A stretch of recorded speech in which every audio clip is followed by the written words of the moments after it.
Alright, so this is going to be the very first section for our Math 151 semester. We start with Chapter 2, and you'll get real used to these videos quickly, and real tired of these videos probably pretty quickly too.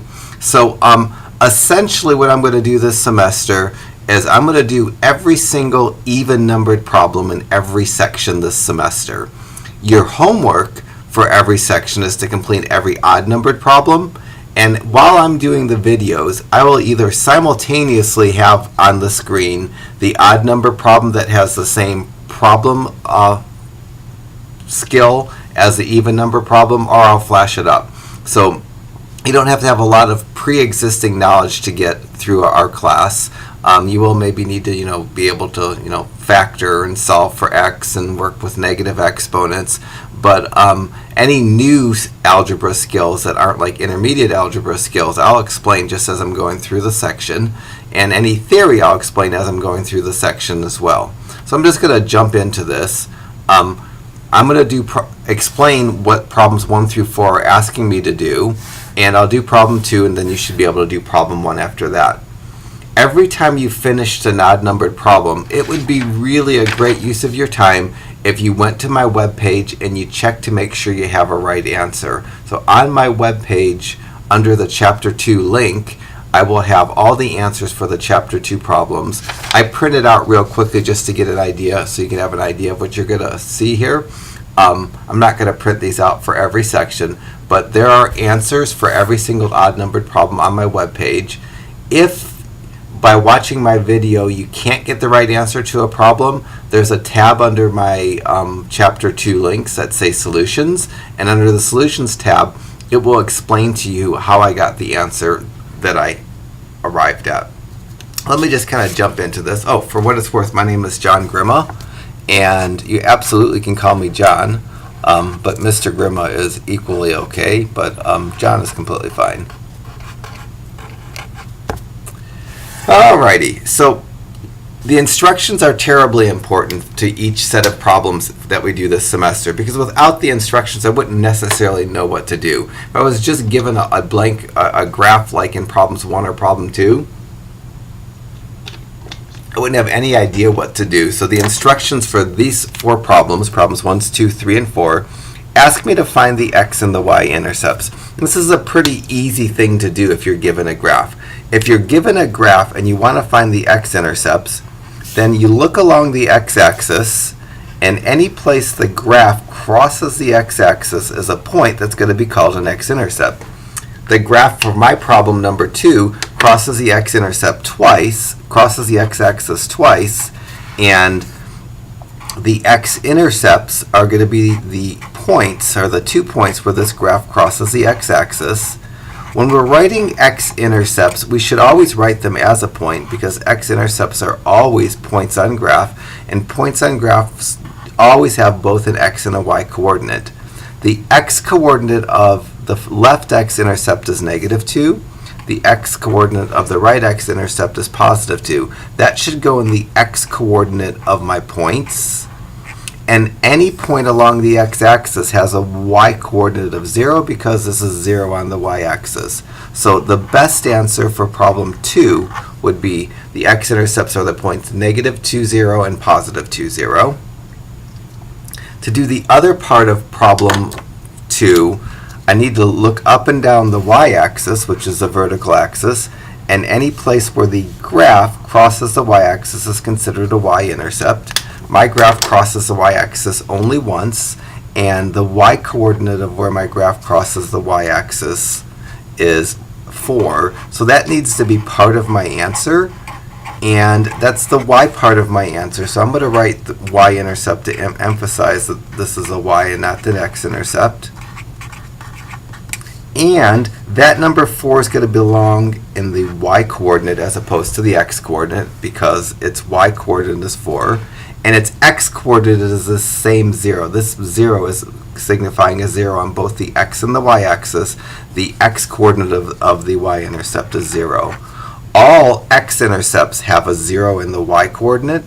All y-intercepts have a 0 in the x-coordinate. That's probably important. So all x-intercepts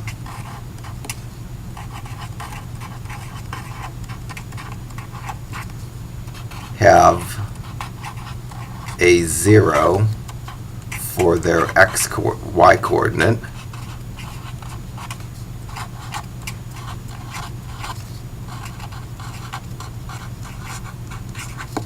and all y-intercepts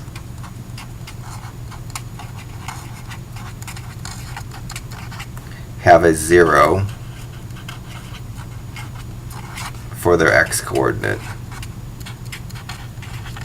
That's a semi-big deal, because in a few minutes here we're going to be asked to find an x and a y-intercept of a function, and then we're not going to be given a graph. So you should be able to do problem 1, and for that matter you should be able to do problem 3. I'm going to flash problems 3 and 4 on the screen real quickly here. I'm going to do problem 2. You can do problem 3. If you want to, you could pause the video, do problem 3, and not watch me do problem 4. You don't need to see me do problem 4. Alright, so problems 3 and 4. For problem 4, I'm going to find the x-intercepts first, and I look at the x-axis, and any point where the graph crosses the x-axis is an x-intercept. This graph is going to have 3 x-intercepts. The number's a little bit hard to read here. The first x-intercept has an x-coordinate of -3. The next x-intercept has an x-coordinate of -1. And the last x-intercept has an x-coordinate of 2. So for this problem, number 4, when I go to write my answer, I'm going to say the x-intercepts, and I'd probably just abbreviate that x-int, are the points -3, 0, -1, 0, and +2, 0.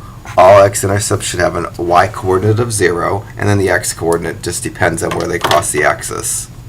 To get the y-intercept, I look at the y-axis. This graph only crosses the y-axis once, and it looks like it crosses right there at y equal to -6, and that's a little tough read. So for the rest of my answer, I'm going to say the y-intercept is the point 0, -6. And again, all y-intercepts have 0 as the x-coordinate. So you should be able to do problem 3. Hopefully you can read it well enough.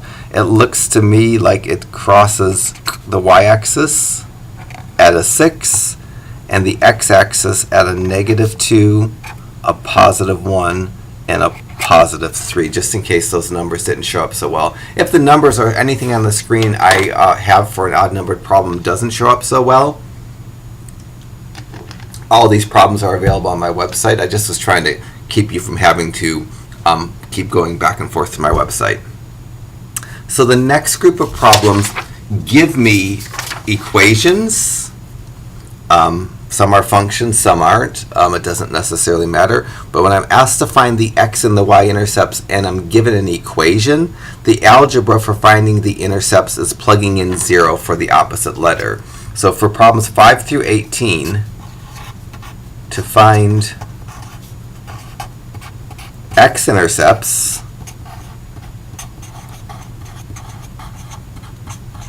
I will plug 0 in for y,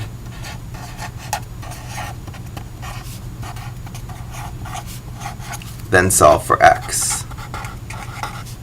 It's the solving for x that could be tricky, because it might have some strategy that you haven't really done in a while. And then the other part of this, to find the y-intercepts, or intercept, sometimes there's 1, sometimes there's 2, I will plug 0 in for x, then solve for y. So always when I'm finding an intercept, I'm plugging in 0 for the letter that I'm not solving for. So my algebra to find the x-intercept for problem 6 is I'm going to plug in 0 for y. So I'm going to go 2x plus 4 times 0 equals to 12.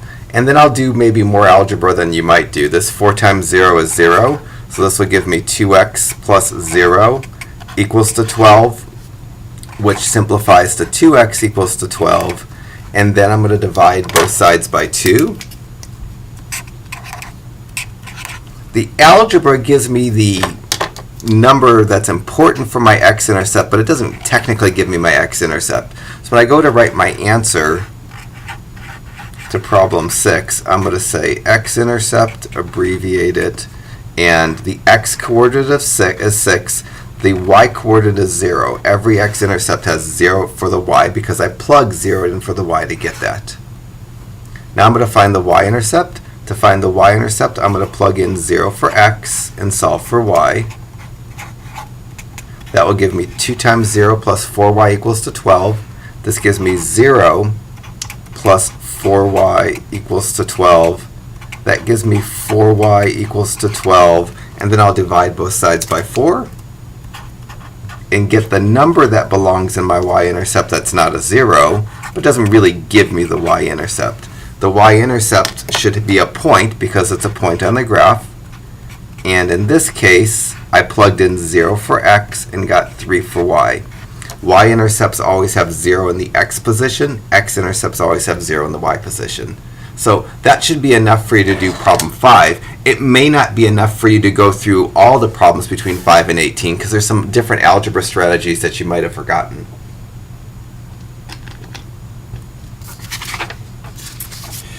Alright, so 7 and 8. It'd be nice if you could do 7. My 8's a little bit harder than your 7. Is it a lot a bit harder? Yeah, it's a lot a bit harder. I'm almost thinking of changing number 8. In fact, I'm going to change number 8, and I'll go and change it on my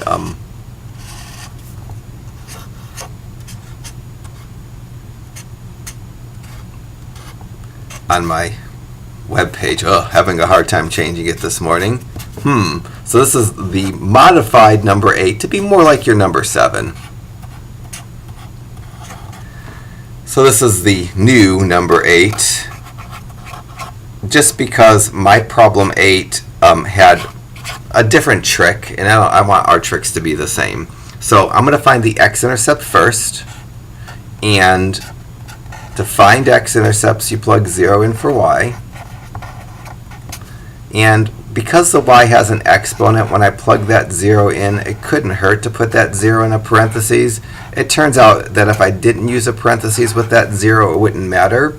But usually if I'm taking a number and replacing it in for a letter, if there's an exponent or a multiplication, I put that number I'm replacing in a parentheses. If the number is positive and there's an exponent, it's not such a big deal. I could have not used the exponent or the parentheses and have been okay.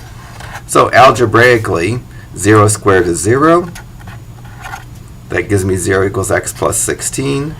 And then I'm going to minus 16 from both sides and get negative 16 equals to x. So when I go to write my answer down, I'm going to say the x-intercept, the x-coordinate is negative 16. I plugged 0 in for y, so the y-coordinate is 0. Y-intercept's a little bit trickier for both of our problems. If I'm solving for this y-intercept, I'm probably using square roots to solve. But quite honestly, students that use square roots to solve often miss part of the answer. So first step in finding the y-intercept was plugging in 0 for x, which I did. This gives me y squared equal to 16. If you want to solve with square roots, then you're going to have to solve this by using a plus or minus sign. So this can be solved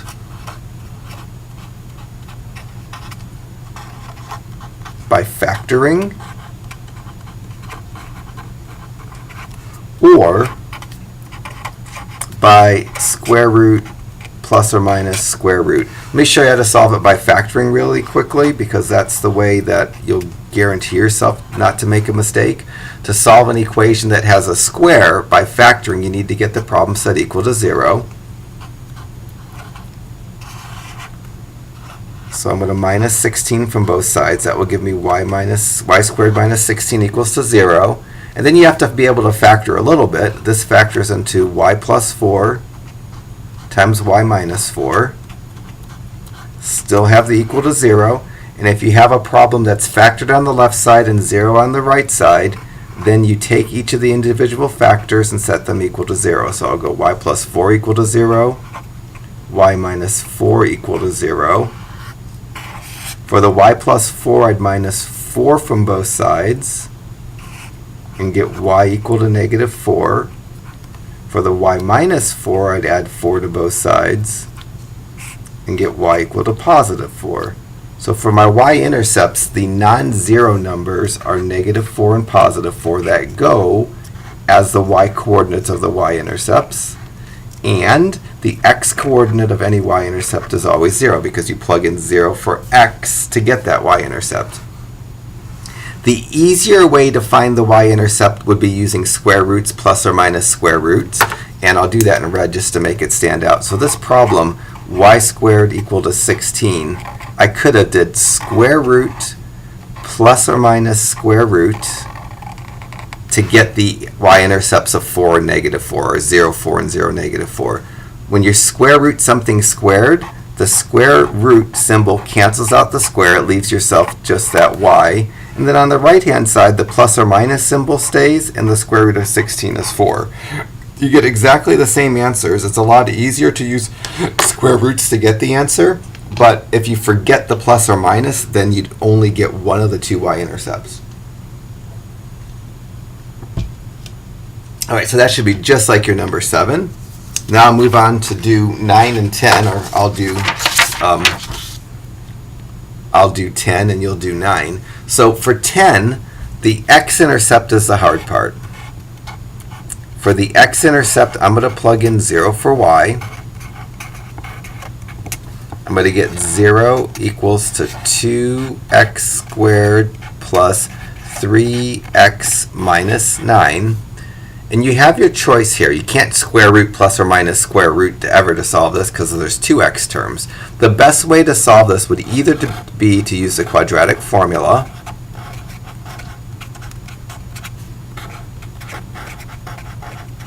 of negative b plus or minus the square root of b squared minus 4ac over 2a, or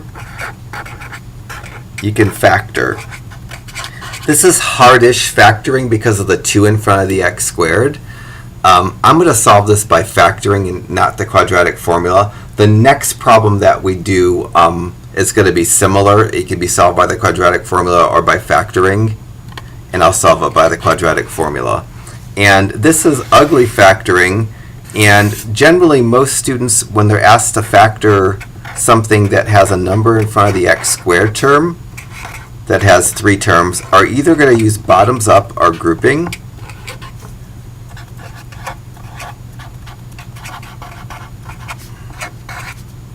Because that's what most of us teach on campus. In a class of like 30 students, most of my students will do bottoms up. So I'm going to do bottoms up. And since you might have not done factoring for a while, I'll explain the bottoms up method. But you need to be able to factor a problem like this into its 2 parentheses. So for bottoms up, I'll just say BU for bottoms up. My first step is going to be to multiply by 2 and rewrite the problem. And specifically, this 2 and that minus 9 I'm going to multiply, and I'm going to rewrite the problem so it doesn't have the 2 in front of the x squared. I'm going to get x squared plus 3x minus 18. The second step in bottoms up would be to whatever you generate on the first step to factor that. This I'm not going to explain how to factor that. I hope you can remember how to factor this. Here, my firsts are going to be a couple of x because there's not a number in front of the x squared. My last need to multiply to 18 and subtract to be 3, and positive 6 minus 3 will do that. Technically, they multiply to negative 18. But 6 times 3 is 18, 6 minus 3 is 3, and so I know those are perfect lasts. And then the last step of my bottoms up is a 3-in-1 step. I'm going to divide by 2, then I'm going to reduce, and then bottoms up. since I multiplied the last 9 by 2, I'm going to divide the last numbers by 2. The x plus 6 over 2, I'm going to do reducing to it, and that's going to give me an x plus 3. The next parentheses, the fraction doesn't reduce, so this is where you incorporate the bottoms up, the bottom being the denominator, the up being up in front of the x, and you'll get a 2x minus 3 for that parentheses. So to factor 2x squared plus 3x minus 9, you get x plus 3 times 2x minus 3. If you don't remember how to do that, in my intermediate algebra videos, I think that's section 1.4. So if your factoring skills are really bad, if you peek at my intermediate algebra, I'm pretty sure it's section 1.4. It might be section 1.3. No, it's 1.4. So you should be able to look at that section, and that will teach you bottoms-up factoring or grouping factoring to factor this kind of problem. Once you get the problem factored, then you can take each of the factors and set them separately equal to 0 to get the number part, the non-zero part of the x-intercepts. The x plus 3, you need to minus 3 from both sides, and that will give me negative 3. The 2x minus 3, I'm going to add 3 to both sides and get 2x equal to 3, and then I'll divide both sides by 2 and get x equal to 3 halves. I prefer improper fractions to mixed fractions, but if you wrote 1 1/2, that would be fine. So when I go to get my answer to this problem, I'm going to have two x-intercepts. One's going to be the point negative 3, 0. The second's going to be 3 halves 0. This is a monster problem because it had bad factoring. But you do need to be able to factor something that has 3 terms with a number in front of the x squared term. I just real quickly showed you bottoms up because most of you probably learned bottoms up.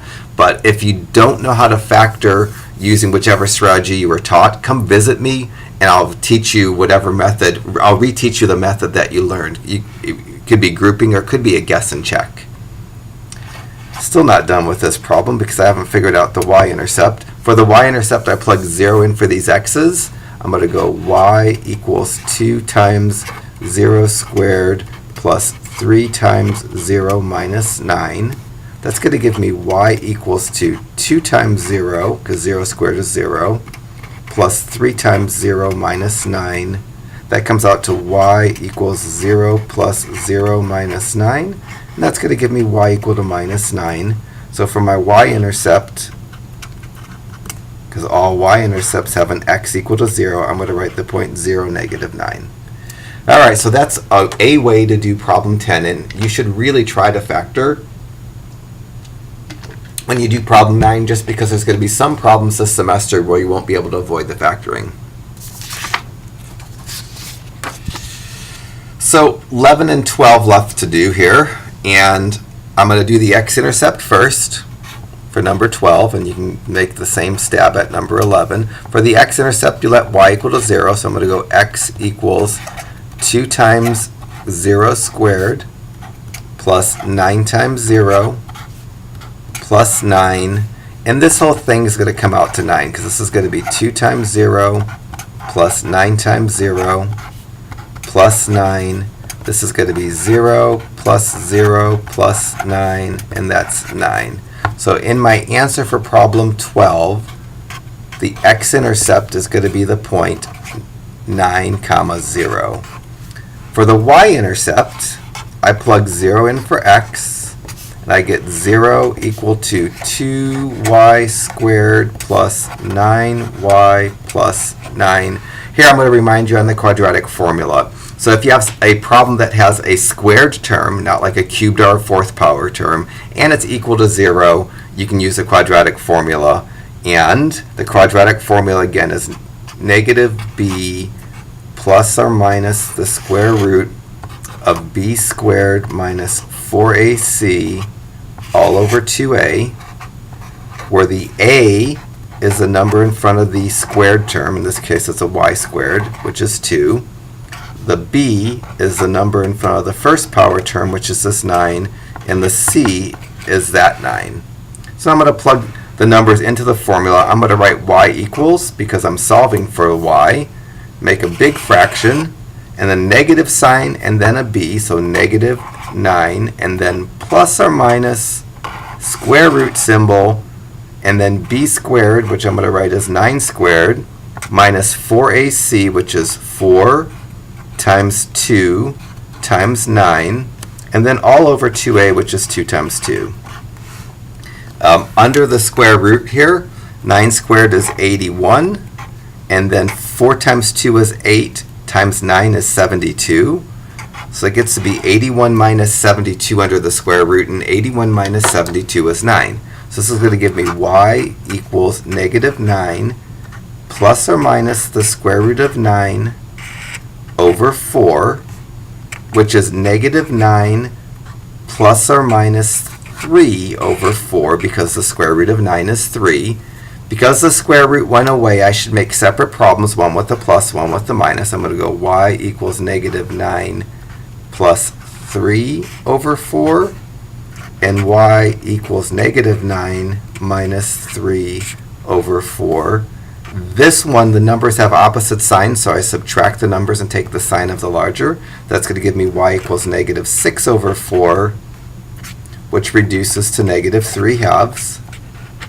For this one, I get negative 12 over 4, because the numbers in the numerator have the same sign, so I add them and keep them negative, which reduces to negative 3. When I go to write my answer for the y-intercept, I'm going to say the y-intercept is the point 0, negative 3 halves, and 0, negative 3. For these x and y-intercept problems, if the quadratic formula works and you don't want to factor, I'm okay with it. There are going to be problems throughout the semester where you won't be able to get away from the factoring. So you should learn how to do it again. All right, so give 11 a go, and we move on to 13 and 14, which are fractions, which make them a little bit harder. So for 14, the first thing I'm going to do is the x-intercept. Fraction makes it not my friend.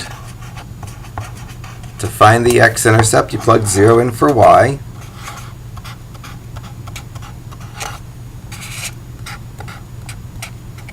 The right side's a fraction. I could easily enough make the left side a fraction. I can find the x-intercept by cross-multiplying. So I'm going to rewrite the left side so it's a fraction. And when I do that, now I have a problem that I can cross-multiply. So I'm going to cross-multiply. I'm going to go 1 times 2x plus 10 equals 0 times x minus 5. 1 times anything is itself, so the left side's going to be 2x plus 10. 0 times anything is 0, so the right side's going to be 0. This I shouldn't factor. When you're trying to find an intercept, if there isn't a square, you're not going to factor. You're going to get the numbers on one side, the letters on the other. So for this x-intercept, I subtract 10 from both sides and get 2x equal negative 10. And then divide both sides by 2 and get x equal to negative 5. So the answer for the x-intercept for problem 19 is going to be the point negative 5, comma 0. When I go to do the y-intercept, the work's going to be a lot easier. For the y-intercept, I'm going to plug 0 in for x. I'm going to go y equals 2 times 0 plus 10 over 0 minus 5. The numerator comes out to 0 plus 10, which is 10. The denominator comes out to 0 minus 5 over minus 5 is negative 2. Just had a video hiccup. Every 30 minutes this video is going to hiccup. So for the y-intercept, I plugged 0 in for the x's. 2 times 0 plus 10 in the numerator came out to 0 plus 10, which is 10. 0 minus 5 in the denominator came out to negative 5. 10 over negative 5 is negative 2. So the y-intercept will be the point 0, negative 2. All right, still 2 more problems in this group of problems, and then we get a whole new kind of problem. All right, so for problem 16, x-intercept. I find x-intercepts by plugging in 0 for y. So I'm going to go 0 equals to 2x squared plus 5x plus 2 over x minus 3. Right side's a fraction. I could easily make the left side a fraction by throwing it over 1. And that sets me up to cross multiply. So I'm going to cross multiply down and up, and it doesn't matter which side I show the cross multiplying on. So I'm going to do 1 times 2x squared plus 5x plus 2 equals 0 times x minus 3. That gives me 2x squared plus 5x plus 2 equal to 0. I'm going to solve it by factoring, but you could use a quadratic formula. And usually, if I'm using bottoms-up factoring, I do this work off to the side. So this is going to be my side work. And I'm going to factor 2x squared plus 5x plus 2. And I'm going to use bottoms-up factoring. So the first step I'm going to do is I'm going to multiply by 2 and rewrite.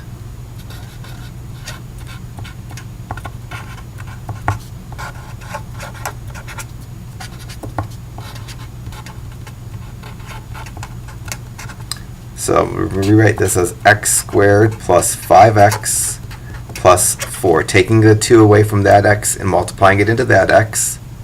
The next step of bottoms-up factoring is to factor, and this is supposed to be easy factoring. There's no number in front of the x squared, so I get a couple of x's for my firsts. There's no minuses in the problem, so I get a couple pluses for my signs. My last have to multiply to 4 and add to 5. That will be 1 and 4, or 4 and 1. You could put a 4 here and a 1 there, it'd still be okay. And now I'm going to divide by 2, reduce, and bottoms up. First parentheses, I divide the 1 by 2. Second parentheses, I divide the 4 by 2. First fraction doesn't reduce, so I'm going to bottoms up, bring the 2 in front of the x and get a 2x plus 1. Second fraction reduces, so I'm going to reduce it and get an x plus 2.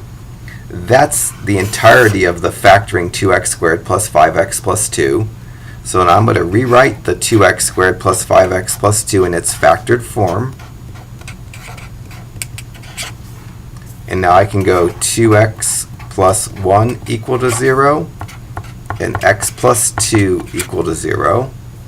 For the 2x plus 1 equal to 0, I minus 1 from both sides and get 2x equal to minus 1.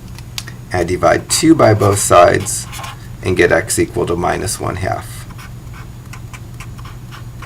For the x plus 2 equal to 0, I minus 2 from both sides and get x equal to minus 2. So part of my answer to problem 16, I have 2 x-intercepts. One of them is the point negative 1/2 comma 0. The other is the point negative 2 comma 0. Y-intercept I can do in my head. It's going to be a fraction, but I'll do the algebra for you. The y-intercept is going to be 0 comma something. To get my y-intercept, I need to plug 0 in for the x's. So I'm going to go y equals 2 times 0 squared plus 5 times 0 plus 2 over 0 minus 3. Each of these pieces with the zeros is going to turn into a 0, and it's going to leave me with 2 over negative 3. So just to save a second here, this is going to be 2 over negative 3.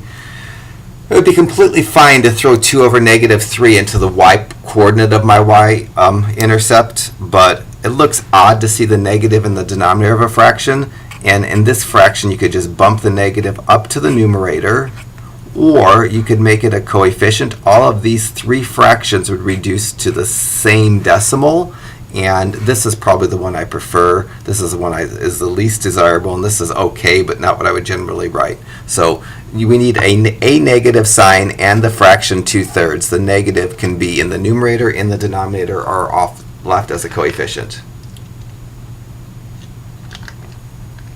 All right. 2 more problems in this section. So x-intercepts for problem 18. Plug in 0 for y. So I'm going to go x squared plus 0 squared equals to 25. This will give me x squared equals to 25.